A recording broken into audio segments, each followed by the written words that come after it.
Good morning students. तो आज हम पढ़ेंगे क्लास 9 का द जामुन-ट्री रीडिंग 1 है ना। तो मैंने आप सभी को इसका जो आंसर क्वेश्चन है उसको बता दिया था, लिखा दिया था। तो एक्सरसाइज 3 पढ़ते हैं इसका, ठीक है। Work in group and discuss this question and then write your answer individually, है ना। तो ग्रुप में काम करके जो क्वेश्चन दिया गया है उसका आपको आंसर खोजना है, लिखना है। तो क्वेश्चन पहला बोल रहा है कि give reason for not cutting a tree, यानी कि पेड़ नहीं काटने के कारण दीजिए बोल रहा है।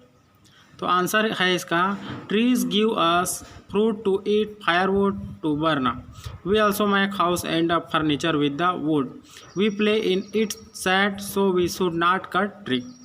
तो इसका हिंदी क्या है कि जो पेड़ है, trees gives us fruit, tree जो पेड़ है वो हमें फल देते हैं खाने के लिए, है ना, लकड़ी देते हैं जलाने के लिए, घर बनाने के लिए फर्नीचर प्राप्त होता है हमें, और हमें पेड़ की छाया मिलती है। सही बात है, तो इसलिए हमें पेड़ नहीं काटना चाहिए, है ना। क्वेश्चन 2 है give reason why tree are cut, कारण दीजिए पेड़ क्यों काटा जाता है ना। तो आंसर है इसका only some kinds of trees are cut to make furniture and necessary firewood. तो जो कुछ पेड़ काटे जाते हैं वो फर्नीचर या जलाने के लिए, ईंधन के रूप में प्रयोग में लाने के लिए काटे जाते हैं, है ना।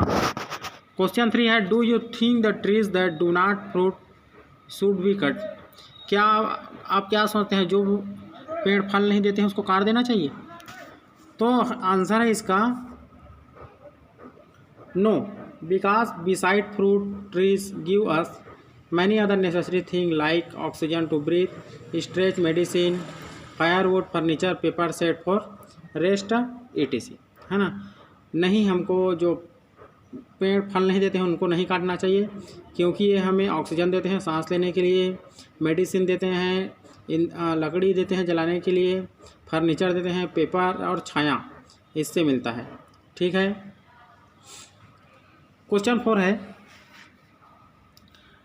Do human beings alone have right over the tree. तो क्या है,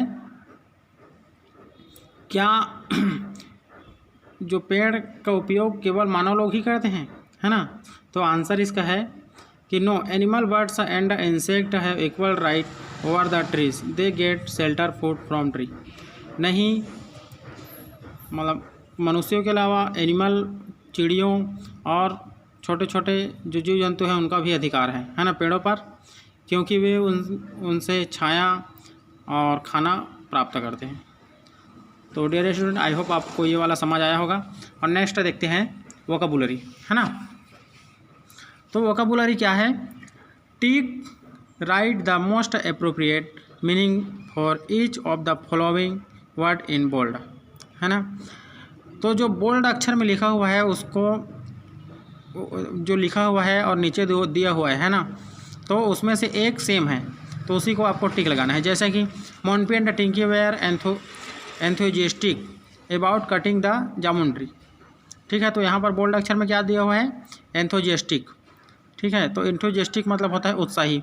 तो यहाँ पर आप देख सकते हैं फैसिनेटेड, एक्साइटेड, क्रेजी और डिलाइटेड है। तो यहाँ पर उत्साही क्या किसको बोलते हैं, बी। जैसे एक्साइटेड, एक्साइटेड मतलब क्या होता है, उत्साहित होता है ना। तो ये क्या है, इसका सिनोनिम्स है ना। एंथुजियास्टिक का सिनोनिम्स एक्साइटेड है। क्वेश्चन 2 है they marvelled at the discipline with which and toilet, है ना। तो मार्वल्ड मतलब होता है बड़ा आश्चर्य होना, यह हुआ। तो यहाँ पर आप देख सकते हैं A were curious, B come thoughtful, C mocked और डी वंडरेड। तो यहाँ पर आंसर आएगा इसका वंडरेड। वंडरेड मतलब भी होता है आश्चर्यचकित होना, है ना। क्वेश्चन 3 है Jonak said it is obvious that we can not cut the tree. तो जोनाक क्या है, कहता है, जाहिर करता है कि हमें पेड़ को नहीं काटना चाहिए। तो यहाँ पर ऑब्वियस मतलब जो जाहिर है करना है उसका अर्थ होता है क्लियर, ठीक है। तो आई होप आपको समझ आया होगा ये। हम इसको जानने के लिए थोड़ा सा यहाँ पर टिक लगा देते हैं, यहाँ पर क्लियर रहेगा और यहाँ पर रहेगा 100, ठीक है। तो डियर स्टूडेंट्स, आप इसके बाद हम नेक्स्ट लेसन पढ़ेंगे। Thank you.